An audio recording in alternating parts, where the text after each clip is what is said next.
banking is crime and bankers are the criminal.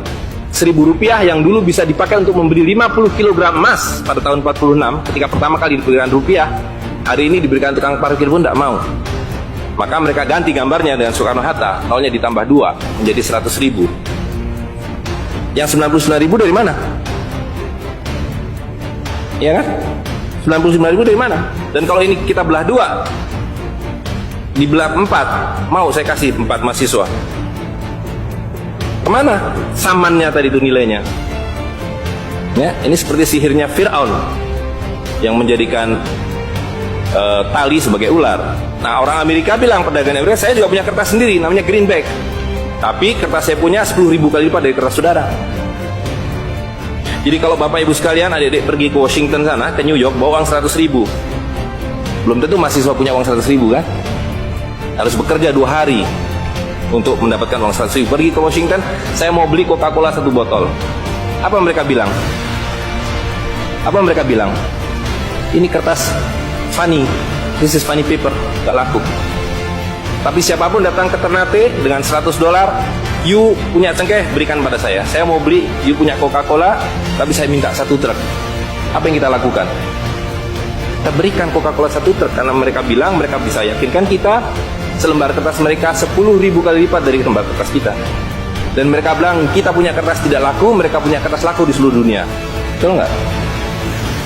Dengan cara itulah seluruh cengkeh Ternate habis, pala Ternate habis, seluruh kekayaan Ternate habis, hanya diganti dengan byte komputer. Dengan cara itulah kemiskinan dan pemiskinan dilakukan oleh para bankir. Jadi banking is crime and bankers are the criminal.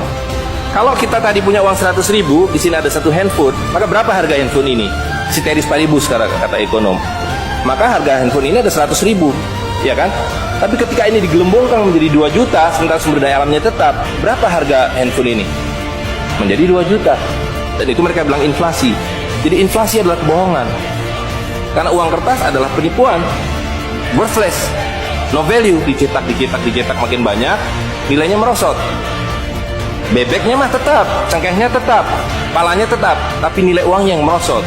Semakin besar uang Anda bukan semakin kaya, semakin uang besar Anda berarti semakin miskin. Bisa diikuti. Maka ketika terjadi krismon, rupiah makin tidak laku, harus dibikin uang 100.000. Dan sekarang uang 100.000 sudah mulai tidak laku. Ibu-ibu sudah komplain kalau pergi ke pasar dengan 100.000, betul nggak Bu? Saya tidak bisa beli apa-apa ini. Maka mereka 2 pilihannya.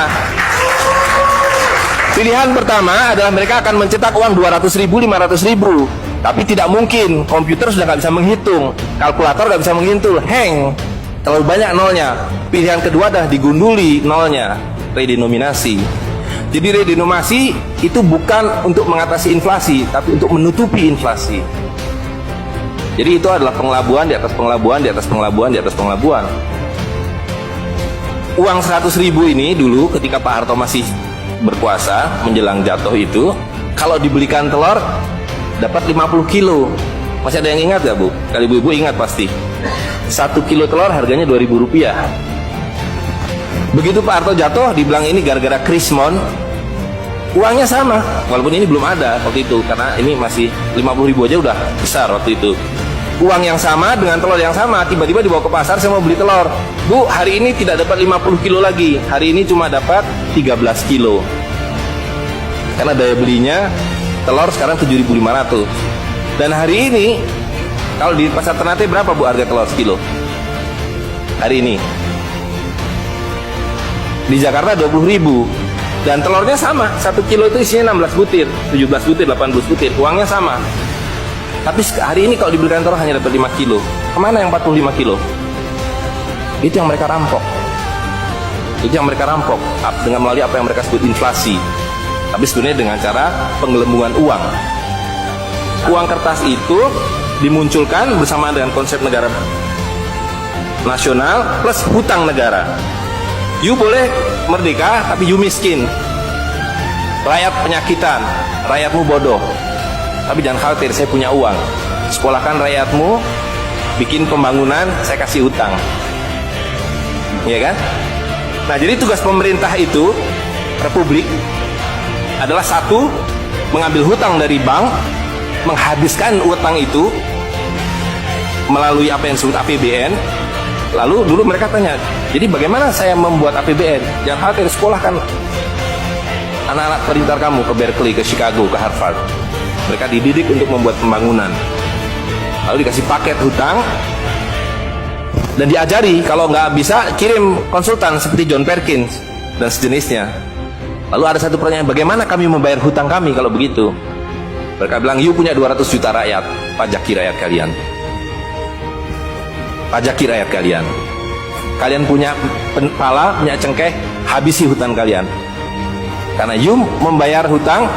Kalau kita hutang $5 miliar setiap tahun, apa mereka kasih berkoper-koper dolar? Apa yang mereka kasih ke kita? Mereka hanya mengetik di komputer 5 miliar dolar, ting, masuk ke Bank Indonesia. Nanti Bank Indonesia tinggal kirim ting ke Bappenas, Bappenas ting ke departemen-departemen itu. Tapi ketika kita mau membayar hutang mereka, bisa kita mengetik di komputer 5 miliar dolar, ting, dibiarkan ke Bank Dunia? Gak bisa, you mesti punya devisa. Dari mana kami punya devisa? You mesti beli dolar kami. Caranya ke bank hutang kalian, habisi boksit kalian, habisi mineral kalian. Betul nggak? Nah, jadi itulah yang terjadi di dalam sistem Fir'aun sekarang ini, bahwa pemerintah itu didesain hanya untuk mengambil hutang dari bank, menghabiskan melalui APBN dan proyek, dan memajaki rakyat.